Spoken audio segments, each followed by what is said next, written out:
Yo les amis, j'espère que vous allez bien. On se retrouve pour l'actualité sportive et aussi pour faire le débrief du match France-Irlande qui était juste incroyable, un peu plus compliqué que d'habitude pour les Français, voilà. Par rapport au précédent match, c'était beaucoup plus compliqué et à la fin du match, on a eu droit à ce arrêt incroyable de Mike Maignan, Monsieur Spiderman, c'est comme ça que je l'appelle désormais. Donc on va parler de tout ça dans cette vidéo. Donc pendant ce temps, n'hésitez pas à liker la vidéo les amis. Ça vous prend quelques secondes mais nous, ça nous aide énormément. Abonnez-vous les amis si ce n'est pas encore fait. Activez la cloche de notification pour ne rien rater. On commence donc avec ce match France-Irlande qui était vraiment plaisant à regarder, même si c'était beaucoup plus compliqué. DJ Deschamps a apporté quelques changements à l'effectif avec Olivier Giroud qui était titulaire aujourd'hui à la place de Kolo Muani qui est venu à droite. Et du coup, Kingsley Coman était remplaçant du coup. Et au milieu, on a eu droit à Monsieur Camavinga, le Madrilène, l'enfant de Madrid qui était titulaire enfin. On l'a appelé en tant que latéral et aujourd'hui, il a montré que c'était lui le boss. On va parler de lui. On y va mollo mollo les amis. On a eu droit voilà, à 1-0 de l'équipe de France. But marqué par Monsieur Pavard qui marque un but chaque siècle. C'est un truc de fou les gars. Pavard, depuis qu'il a marqué en Coupe du Monde 2001, là, je sais même pas c'était quelle année, tellement ça date, le mec, il marque pas en équipe de France. Vous voyez ce que je veux dire? Depuis qu'il a marqué là-bas. Déjà, Pavard, c'est un joueur qui a percé sur un match. Et j'ai l'impression que depuis ce match-là, il est resté constant. Enfin, constant. Il est resté sous les radars. Vous voyez ce que je veux dire? Et aujourd'hui, encore une fois, il met ce but somptueux, incroyable. En fait, il a décidé qu'à chaque fois qu'il marque en équipe de France, ça sera des buts de malade. Ça sera des buts de malade. Et aujourd'hui, vraiment, son but, il était incroyable. Vraiment, très, très beau but de Monsieur Pavard. Ensuite, on va parler de l'enfant de Madrid, l'enfant d'Espagne, Monsieur Camavinga, qui a fait sauter Monsieur Tchouaméni en tant que titulaire indiscutable au Real Madrid. Donc, Monsieur Camavinga, aujourd'hui, il a prouvé que c'est pas pour rien qu'il est le chouchou des nanas, c'est pas pour rien qu'il est le chouchou de Monsieur Pérez au Real Madrid. Vous avez cru qu'en fait que Camavinga, il a sauté Tchouaméni au Real Madrid par hasard? Non! Comment ça se fait que Didier Deschamps a voulu l'appeler en tant que latéral? Mon frère, fais-le jouer à son poste. Fais-le jouer à son poste. Donc tu veux dire que nous, on se trompe. Le Real Madrid se trompe. Même si là-bas aussi, on le fait jouer de temps en temps en latéral. Mais le seul jour, la fois où M. Tchouaméni a voulu faire le blessé, Kamavinga a pris sa place une fois. C'est fini. Il l'a sauté. Kamavinga l'a sauté. Donc aujourd'hui, match incroyable de M. Kamavinga. Pour moi, c'est l'homme du match. Pour moi, c'est l'homme du match. Regardez-moi ses stats. 92,4% de passes réussies, 7 sur 8 duels gagnés, 5 récupérés, 5 récupérations de balles, 3 passes clés et une grande occasion créée. C'est juste incroyable les frères, c'est incroyable. Comment tu peux le mettre sur le banc, lui? Comment tu peux mettre Tchouaméni devant lui? En fait, Tchouaméni, moi, je trouve rien de spécial en Tchouaméni. Ouais, il est bon, hein? Il est bon, sinon on ne l'aurait pas acheté. Mais Tchouaméni, comparé à Kamavinga, pour moi, il n'y a pas photo. Ensuite, les gars, la dernière minute, enfin pas à la dernière minute, en tout cas dans les dernières minutes du match, on a eu droit à Monsieur Spiderman, Mike Maignan. Oh là là, vous imaginez si l'équipe de France avait cet homme avec eux? Lui, Hugo Loris, je l'aime bien. Hugo Loris, il est bon. Merci pour tout ce que tu as apporté, mais il était temps que tu prennes ta retraite pour laisser la place à cet homme. En gros, là, nous, on aurait pu profiter de cet homme, mais on n'a pas pu. On n'a pas pu. Mike Maignan, aujourd'hui, en 2 matchs, le mec, il a montré qu'il était un poil supérieur à Hugo Loris. Le niveau qu'il a en ce moment, depuis longtemps, hein, pour ceux qui l'ont regardé à Lille, pour tous ceux qui regardent la série A, ils savent très bien le niveau incroyable qu'a cet homme. En fait, on le connaît pas assez parce que la Serie A n'est pas très médiatisée. Mais les gars, c'est une dinguerie, hein, Mike Maignan. C'est un truc de fou. Je pense que là, en 2 matchs, vous avez vu son niveau. Le mec, en un match face aux Pays-Bas, il t'a arrêté un penalty, chose que Hugo Loris, il n'a presque jamais fait. Vous voyez ce que je veux dire? Et le deuxième match, il te sort un truc de... Même Spider-Man ne le fait pas. C'est un oiseau limite. Donc les gars, ça c'est pour l'équipe de France. On va parler des news voilà, du Real Madrid et des autres clubs autour. On va commencer par le Real Madrid. Zinedine Zidane, les frères, vous savez que là en ce moment, Ancelotti c'est incertain comme voilà, sa place est un peu en danger avec les résultats qui nous sortent dernièrement en Liga, même s'il est deuxième, voilà. Mais Ancelotti est un peu en danger. Et il y a beaucoup de pourparlers par rapport à Zinedine Zidane. Et Zinedine Zidane a donné voilà, ce que lui, il veut pour, en gros, au cas où il vient au Real Madrid. On dit que Zinedine Zidane a proposé deux conditions en cas de retour au Real Madrid. Amener Grégory Dupont comme préparateur physique. Bon, Grégory Dupont, moi, je ne le connais pas.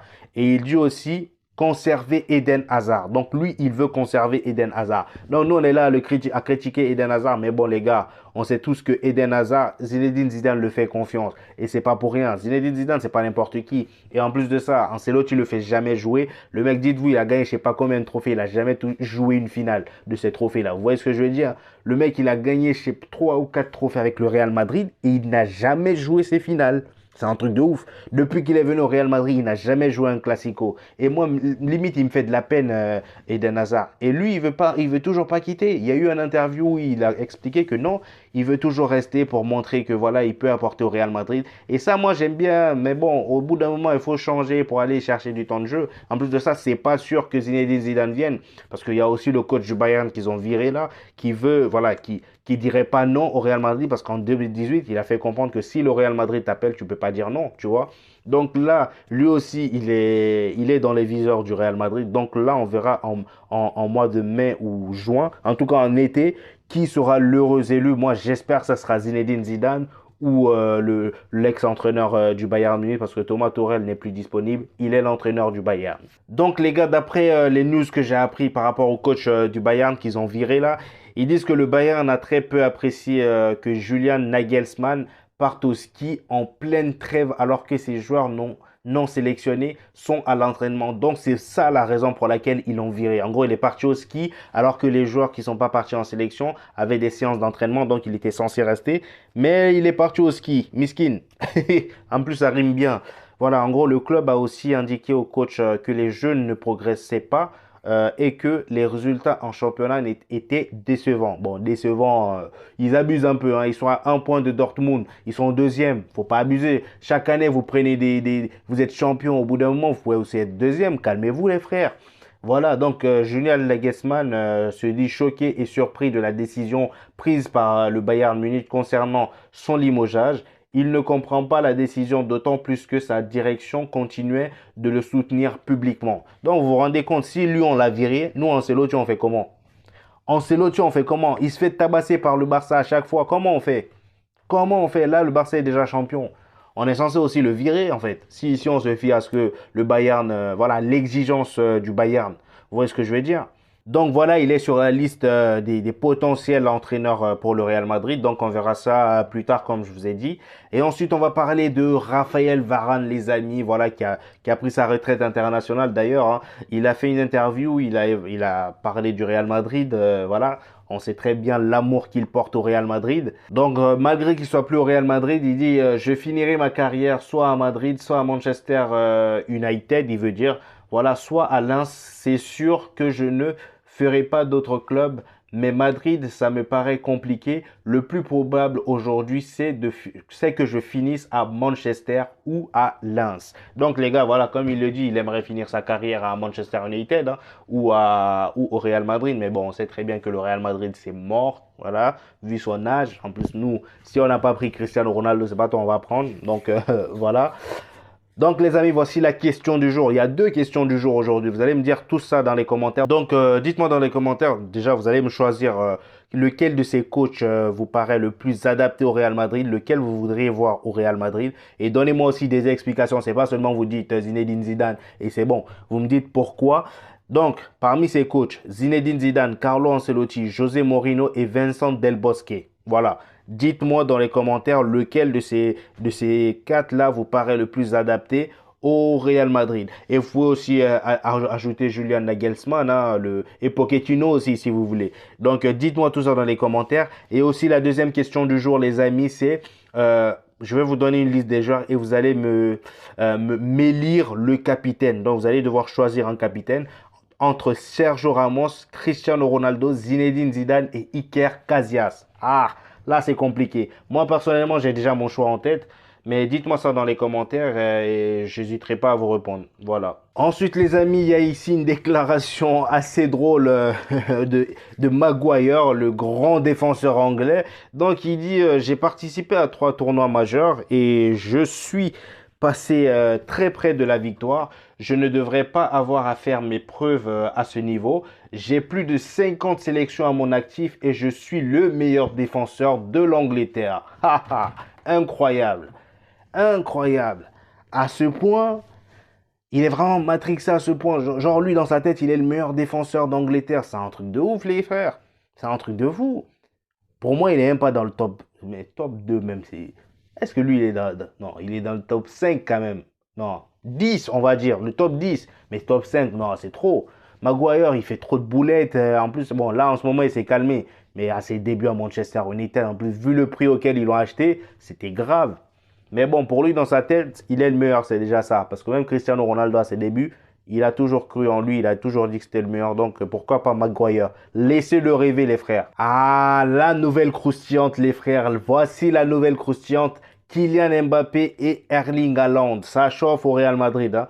Donc, après un sondage réalisé par le journal AS sur 40 000 personnes, 82% préfèrent que le Real Madrid signe Erling Haaland plutôt que Kylian Mbappé. Waouh!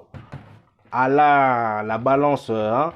Moi, personnellement, tu me demandes mon avis, je serais dans les 40 82% des personnes parce que les frères, il faut se dire la vérité, niveau mental, niveau mindset, moi, je préfère plus un Erling Haaland au Real Madrid. En plus de ça, le mec, avec ses qualités de finition, les gars, tu le mets devant avec un Vinicius. Tu le mets devant avec un Vinicius, les frères. Vinicius sur le côté gauche et Rodrigo sur le côté droit. Là, les buts, ils vont pleuvoir, mais à mort. Vous voyez ce que je veux dire? Alors que Kylian Mbappé, certes, il est très bon, c'est le joueur du moment, mais moi, je suis pas trop pour, je suis pas trop d'accord, parce que déjà, avec tout ce que je vois au Paris Saint-Germain, ce que je vois en équipe de France, c'est assez compliqué, il y a trop de problèmes, et je le vois mal s'instaurer dans cet effectif sans créer d'embrouille. Tout le monde est déjà en place, les jeunes sont déjà là, il n'y a pas d'embrouille, tout le monde se prend, personne se prend pour le boss, vous voyez ce que je veux dire? Alors que lui, il est déjà gâté au Paris Saint-Germain et en équipe de France. Donc, il est venu au Real Madrid dans un truc d'ego où tout le monde est déjà balèze, mais personne ne prend la grosse tête. Lui, il va vouloir faire le malin. Non, frère, faut pas abuser. Donc, les amis, Sergio Arribas a marqué 2 buts. Voilà, c'est un jeune de l'équipe du centre de formation du Real Madrid. Donc, Sergio Arribas, 2 buts avec la Castilla aujourd'hui. Donc, victoire de la Castilla, 2 buts à 1. Donc, ce mec, il a 13 buts et 8 passes décisives cette saison pour... Voilà, c'est vraiment un crack. C'est vraiment un crack. Sergio Arribas. Retenez bien ce nom parce que dans le futur, hein, c'est juste qu'en ce moment, je trouve ça dommage. Le Real Madrid contrairement comparé au Barça, je trouve que en termes de centre de formation, le Barça est beaucoup plus développé parce que regardez-moi des Gavi, des Aroro, des Pedri. Vous voyez, ils se sont instaurés dans l'effectif, c'est limite devenu des tauliers. Et là, au Real Madrid, j'ai du mal à voir ça. C'est compliqué de voir un joueur sorti du centre de formation du Real Madrid comme ça et exploser. C'est rare. Le petit jeune Alvaro qu'on a vu dernièrement, bon, on le met pas titulaire tant que ça. Tu vois, on n'essaye pas de les instaurer vraiment. C'est qui le dernier joueur vraiment chaud qui est sorti du centre de formation du Real? Je ne me rappelle même pas. Certes, il y a les grands, bon, les vieux maintenant que moi, j'ai pas vraiment connus quand ils étaient bien, bien jeunes. Mais voilà quoi. Je pense qu'ils devraient vraiment commencer à les intégrer dans l'effectif A. Voilà. Les amis, Vinicius Junior a décidé de ne pas porter le numéro 7 du Real Madrid la saison prochaine. Waouh.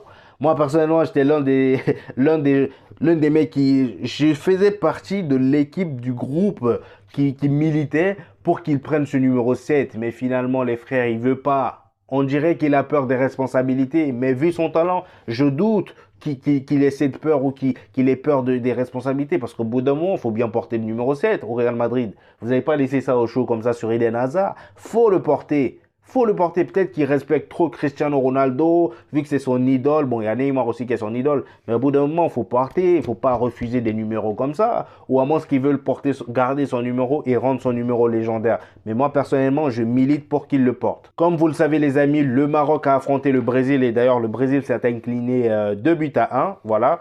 Et il y a eu une altercation entre Emrabat et Vinicius, pardon. Et dites-vous que, voilà, Rabat a quand même failli limite casser le pied de Rodrigo, comme vous pouvez le voir. Là, c'est pas la samba qui danse, hein, détrompez-vous, c'est vraiment pas la samba. Là, il a vraiment voulu le découper les pieds, le Rabat. Et là, Rodrigo est revenu à la rescousse, le grand Rodrigo, le Batman du Brésil, il est venu l'aider. Et voilà. Ensuite, les amis, Vinicius, Rodrigo et Militao seront de retour au Real Madrid. Voilà, ils n'avaient plus qu'un seul match avec le Brésil. Donc là, ils ont fait leur match et ils seront de retour au Real Madrid. Ensuite, Dani Ceballos, les frères, est le joueur qui a créé le plus d'occasions et réussi le plus de dribbles en seulement combien? En seulement 32 minutes de jeu avec l'Espagne. C'est juste incroyable. Il y a d'ailleurs un de ces gestes là, une de ces vidéos où il a fait un double contact à la Iniesta qui est juste incroyable. Vraiment, pourquoi vous voulez pas me garder cet homme? Pourquoi vous voulez prolonger Toni Kroos et pas le garder lui? C'est un truc de fou quand même. Comment le Real Madrid veut nous... Pourquoi ils veulent nous faire ça? Vous allez le donner à l'Atlético de Madrid, renforcer l'ennemi, c'est n'importe quoi. Et d'ailleurs, les gars, quand je vous parle de ça, Dani Ceballos, ils veulent pas le prolonger. Ils disent qu'en gros, tant que si Toni Kroos veut prolonger, bah Dani Ceballos, il le garde pas. C'est n'importe quoi. Je comprends pas, toujours pas vous voyez ce que je veux dire? Ce qu'ils ont dans la tête. Mais bon, c'est le Real Madrid, c'est leur politique. En tout cas, même si la politique est bancale en ce moment, je comprends pas. Dites-moi, donnez-moi votre avis dans les commentaires d'ailleurs. Donc les amis, c'était tout pour cette vidéo. J'espère que vous avez recueilli le max d'informations. Pour tous ceux qui sont nouveaux sur la chaîne, pardon, n'hésitez pas à vous abonner et à activer la cloche de notification. Encore une fois, je répète, je publie les mardis, vendredis, bon, parfois lundi, mais en tout cas lundi, mardi, vendredi sont mes jours de publication. Donc abonnez-vous massivement pour ne rien rater sur l'actualité du Real Madrid et aussi sur les débriefs les frères, parce que j'en fais aussi. Donc lâchez un petit pouce bleu pour aider au référencement. Voilà, si vous avez aimé la vidéo, lâchez un like, ça permet à la vidéo voilà d'informer le max de personnes. Donc c'est parti les amis, abonnez-vous. On se retrouve donc au prochain épisode les frères. Peace.